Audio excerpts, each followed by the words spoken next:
كل مكان، اهلا ومرحبا بكم. احنا معاكم النهارده في ضيافه معالي السفير ميروسلاف شيستوفيتش سفير جمهوريه صربيا لدى جمهوريه مصر العربيه. هنتحدث مع سياده السفير عن صربيا وعن طبيعه الدوله وايضا عن الشعب الصربي، فابقوا معنا وتابعونا. مشاهدينا في كل مكان، بيسعدنا ان يكون في ضيافتنا اليوم سعاده السفير ميروسلاف شيستوفيتش، وهو سفير جمهوريه صربيا لدى جمهوريه مصر العربيه.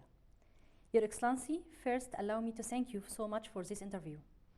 You're very welcome. I wish you welcome to the Embassy of the Republic of Serbia in Cairo, and as well as to your audience and to every spectator of your program. Welcome to the premises of the Embassy of the Republic of Serbia and the residence of the ambassador.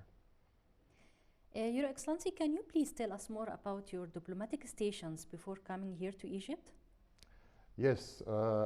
I began my diplomatic career a long time ago, 35 years ago. I'm a career diplomat. I started my career in the old Yugoslavia in 1988.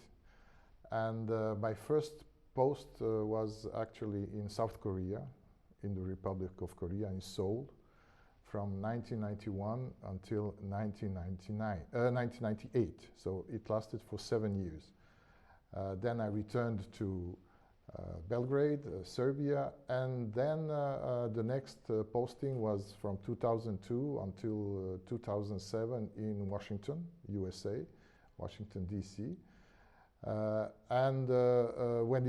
In the meantime, I was foreign policy advisor to the Prime Minister of Serbia upon my return, and I became in 2011 ambassador to Algeria, where I stayed until 2017.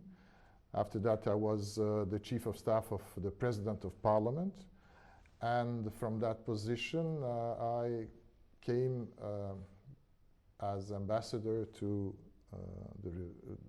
Egypt in March of last year. I assumed my post. Almost 1 year now. Almost 1 year. So yes, 2 months to go, and it will be a full year in Egypt. I am the resident ambassador to Egypt, and at the same time, non-residentially, I am in charge of Sudan, the state of Palestine, and Oman. These other 3 countries? Yes, yes. Is it easy to communicate with them through yes. being here in Egypt? Yes, quite easy, considering the fact that Egypt is a diplomatic center, the siege of the Arab League, that those countries are represented here. And this is a place where actually you have an excellent overview of the diplomatic and political activities in the Middle East, Africa, and yes, I can say it's the best place to be actually in order to cover those countries where we cannot afford or we still don't have embassies. And Your Excellency, can we now talk about the Republic of Serbia, the nature of the country, the mineral resources they have? Yes, of course. I am here to represent Serbia in the best possible light and to present actually everything about Serbia that could be of interest to the Egyptian audience. Serbia is an old country that was formed officially in 1878 as a kingdom, and since that time it has gone through a lot of history. The history of Europe during this past 150 years was very dynamic, and in that context the history of Serbia also has changed, going through being a part of Yugoslavia and now being the Republic of Serbia. Serbia is a country of mid-sized European country with a population of around 8 million people, Our GDP is about 65 billion US dollars, and we have a lot. Our economy is based on industry, on agriculture, on IT sector, which is gaining more and more in significance. Especially the IT sector, which has now, for instance, surpassed our agriculture when it comes to our exports. But we are also a very developed agricultural country, so we produced and actually we export wheat to Egypt as well. We are the largest producer of raspberries in the world, the fruits, apples, plums. And our industry is very diversified. So from automobile industry to highly sophisticated products of the aviation industry, through tire production, spare parts for cars, and so on and so on. So we say about the Serbian people, the traditions of these people, and I hear that one of the nice traditions in a part of Serbia is the carpets. Yes. And it's something unique they make and have their stamp on it. So can you tell us more about it? Yes. You know, our history was very intermingled. The history of Egypt and the history of Serbia. Why? Because for hundreds of years we were part of one same administration under the Ottoman Empire. So there are a lot of traditions that you find in my country that are present in Egypt and throughout the part of the world where the Ottomans were present. When it comes to food and when it comes to carpet making as well. So in one part of Serbia, which is famous for handmade carpets, the place and the city is called Pirot.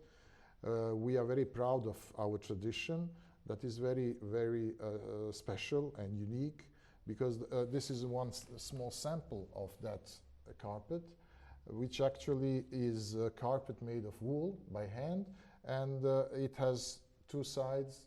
It doesn't have two equal size. So this is one technique of making carpets. This is, of course, a small sample. The carpets are bigger and with even more sophisticated handwork. So yes, I can show it to the camera here. They can see it like this more. So this is clearly. The design from Pirot. Do you export this kind of carpets also, or just you sell it as a tourist souvenirs whenever you have someone visitors or something like this? Well, the production is not so large, so those are unique pieces. We usually we use them as gifts for special occasions, but it is something that the tourists coming to Serbia are very interested in buying and owing. So the production is not on a large scale, and it's not a mass because it's made by hand, by yes. women who work, and the production is limited. That's what makes them even more special. This leads me to my other question. It's about the tourist destinations in the Republic of Serbia, and I want to say, is this one of the destinations that the tourist really likes to go to? This area? This is one of the destinations where people from the southern part of Europe, for instance, Bulgarians or Greeks or those who are in that area, they visit and they like to come to Pirot because it's close to the borders, and it has very specific cuisine, very attractive cuisine, and very beautiful landscape.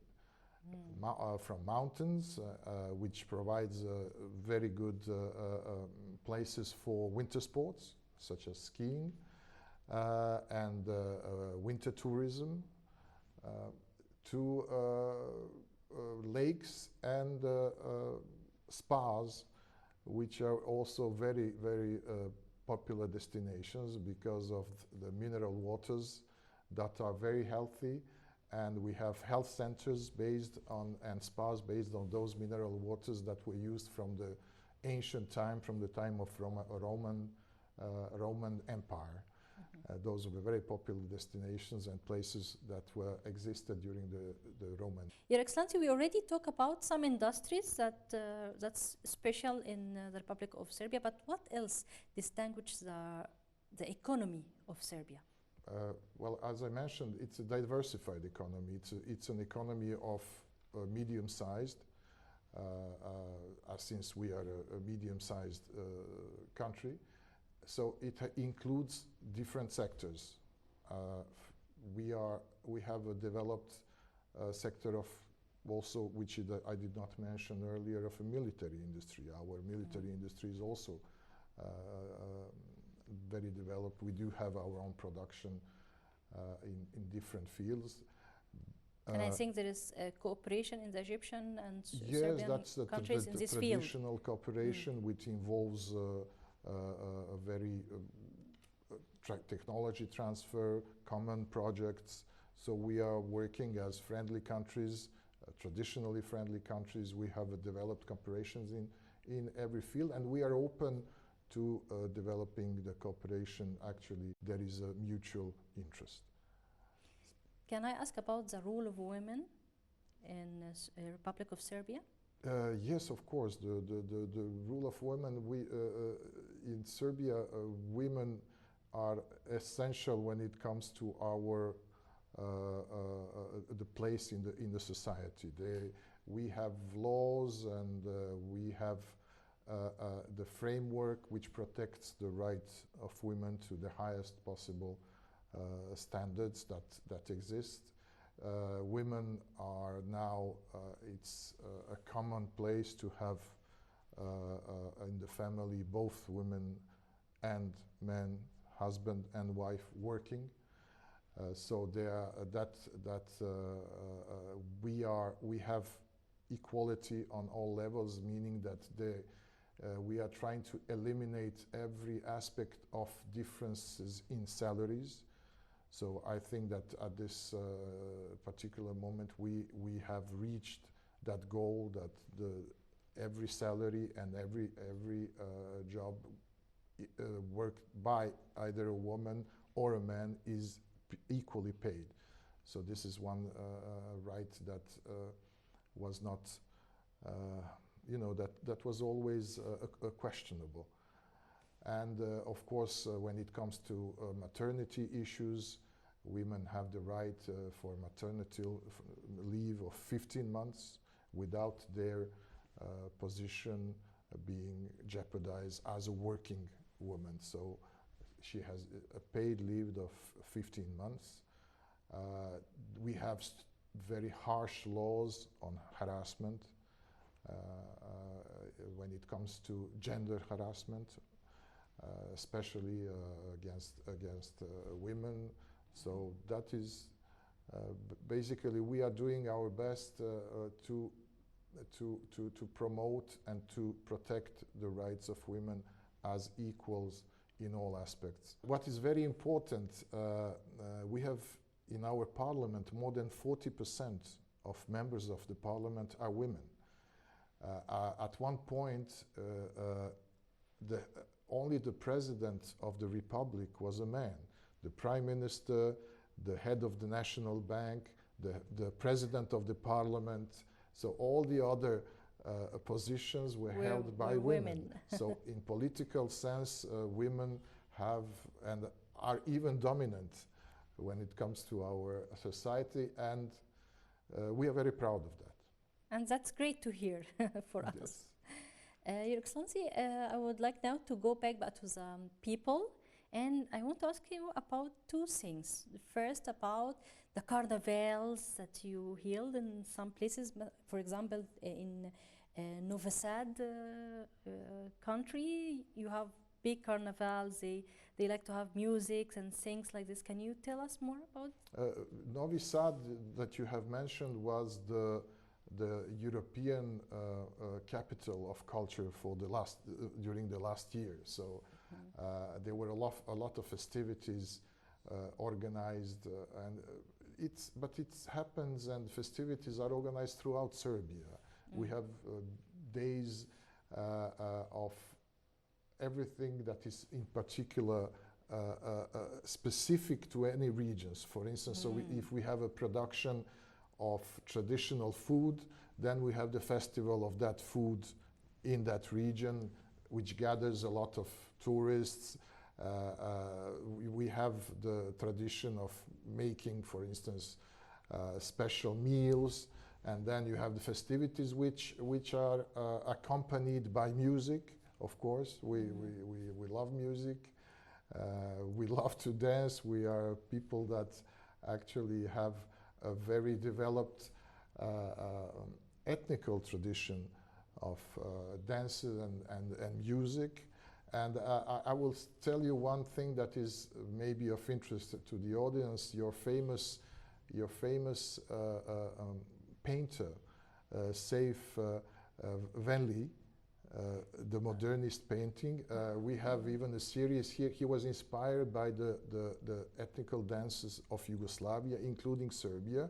So he made a series of paintings based on the motifs of the national dances of the region of Yugoslavia and Serbia.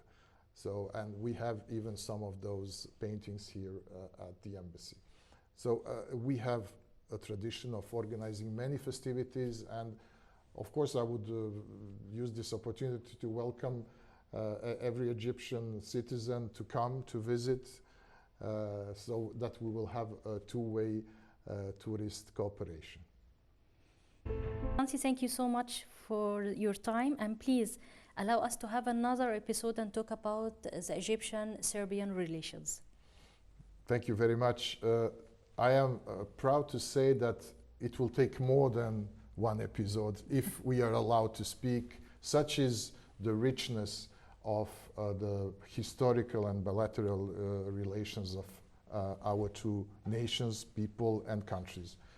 I'll have to say, to start with the fact that this year we are marking the 115th anniversary of the establishment of the diplomatic relations between the Kingdom of Serbia at that time and the Kingdom of Egypt. Exactly, yes. That was ruled by Khalifa Abbas II. So of course it will be a rich episode.